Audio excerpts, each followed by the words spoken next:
આજે આપણે ગુરુ જ્ઞાનનો ઉપયોગ કરવાનો છે, એટલે કે આજે બનાવવાની છે મેગી. હવે હું જે મેગી બનાવું ને હું પોતે ખાઈ શકતો નથી એવી મેગી બનાવું. તો તમને ખબર હોય તો આપણે હોટલમાં ભાઈ બનાવતો જ હોય છે મેગી. તો એની પાસે શીખી મેં તમને બ્લોગમાં બતાવ્યું છે અને એકવાર આખી રેસીપી કીધી કઈ રીતના બનાવી. તો હવે આપણે અત્યારે મેગી બનાવશું અને જોઈએ એવી જ બને છે કે નહીં. તો જો પાણી ગરમ કરવા મૂકી દીધું, ગરમ કરવા પહેલાં તો ભરવા મૂકી દીધું, પછી ગરમ કરવા મૂકી દઈને 3 મેગી કાઢી લીધી. તો ફાઇનલી બધું સુધારી લીધું, ડુંગળી ટમેટા અને એવું બધું. અને જો મસ્ત મજાની મેગી બની ગઈ. પહેલી વાર કંઈક બનાવ્યું બાકી નહીં. ઓકે બસ પાકવા રાખી દીધી અને આ માથે આપણે ઢાંકી દઈએ. આપણે બેઠા જોવા આવી સરપ્રાઈઝ એન્ટ્રી. બસ જો હમણાં ચા પીધી ને હવે આ તાળા મારવાની વાતો કરે. બેઠા આજે 7મ એટલે હમણાં વાળ કપાવા જાય ને મારે ફરવા જવાનું હોય. વિડીયોમાં તમને આગળ બતાવીશ.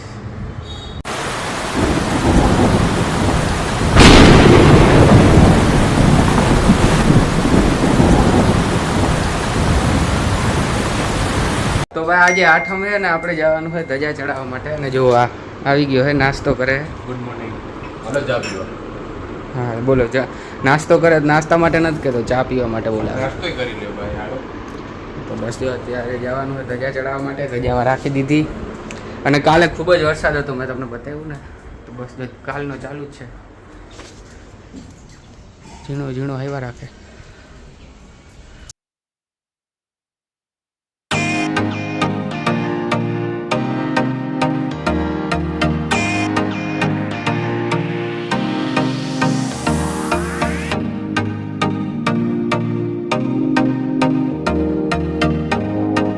જે છે 8મ, દર 8મના ધજા ચડાવી જો મંદિરે આવી ગયા, ગાડી રાખી દીધી.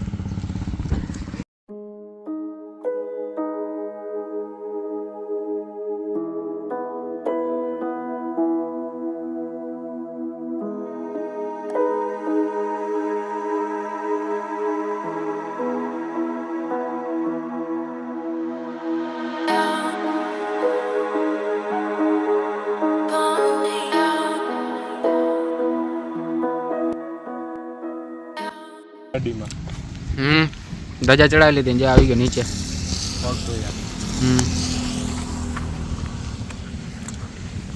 કેમ હે જો બાકી મજા આવે વરસાદનું આવામાં નીકળવાની મજા અલગ છે. વરસાદની એમાં રખડવાની બહુ મજા આવે. જો વરસાદ ખાઈને જ્યારે મસ્ત ધજા ચડી ગઈ. ગાડી મંદિર હવે જાશું આગળ, જોઈ ક્યાં જાય.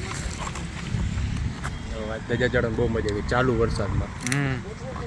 આવું પહેલી વાર નહીં 8મના દિવસે વરસાદ. અને આ બાજુ તો કોઈ દી હોતું જ નથી.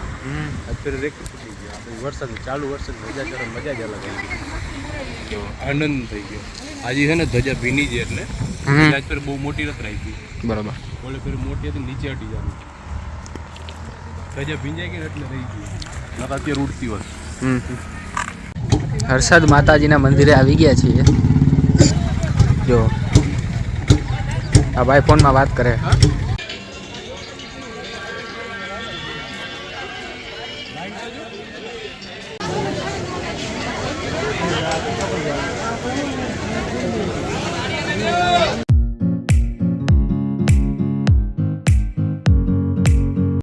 તો બીચ પાસે આવી ગયા ને જો ગાડીમાં રાખી દીધી.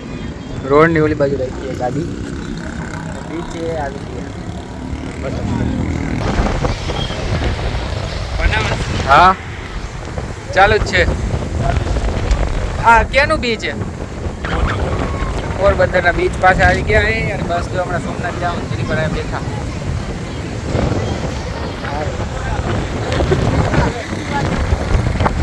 બેહી જા ભાઈ, બેહી જા. એ ભાઈ ચાલો બેહી જા, બેહી જા. દેવું ભાઈ એકલો હજી નથી બેઠો. આવા કેવું લાગે તમને? હવે ફોટા પાડ લે પછી ત્યાં પેલા ફોટા પાડ લે. તો ફાઇનલી સોમનાથ આવી ગયા. હા બોલો બોલો સોમનાથ વાળા મહાદેવની જય. પાર્કિંગમાં જો ત્યાં ગાડી રાખવા ગયા હતા, ગાડી રાખીને હવે જાય મંદિરે. કેટલા હું 5 વર્ષ પછી આજે સોમનાથ આવ્યો છું. 5 વર્ષ પૂરા.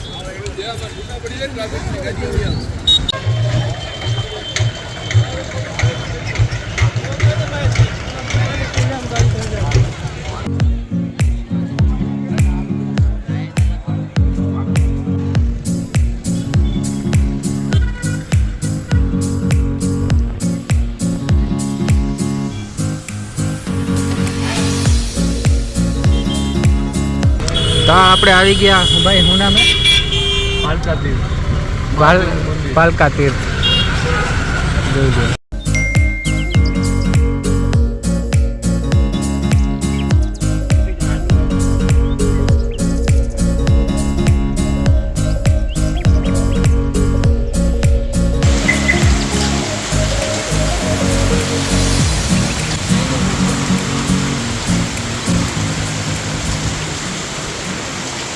લઈ ગયા જ્યાં મીઠાઈ ખાઈને બેઠો તો આને શું કહેવાય? કેમ હે બાકી વાતાવરણ ને કેમ જગ્યા હે બાકી? અત્યારે આવી ગયા હે આપણે જુનાગઢ, અને બસ જો સાસણગીર જવાનું છે ત્યાં આપણે એને રિસોર્ટ બુક કરી છે. એર પ્રાઇડ ને ગીર પ્રાઇડ રિસોર્ટ નામ છે. જો બાકી અત્યારે ઝીણો વરસાદ આવે અને કેવું મસ્ત મજાનું ખેતર હે. અત્યારે પેટ્રોલ પંપે આવ્યા હે, ડીઝલ ભરાવી લે પછી અત્યારે નીકળશું. અને બસ જો ત્યાં રિસોર્ટમાં જઈને તમને બતાવીશ. ત્યાં એડવેન્ચરનું છે, સ્વિમિંગ પુલ છે, એ તમને બતાવી આગળ. ઝીણો વરસાદ ચાલુ હોય ને મજા જ અલગ છે. ઝાડવું પડી ગયું જો.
રિસોર્ટ તરફ જવાના રસ્તે આવી ગયા અહીં. જો અહીંયા આગળ રિસોર્ટ છે.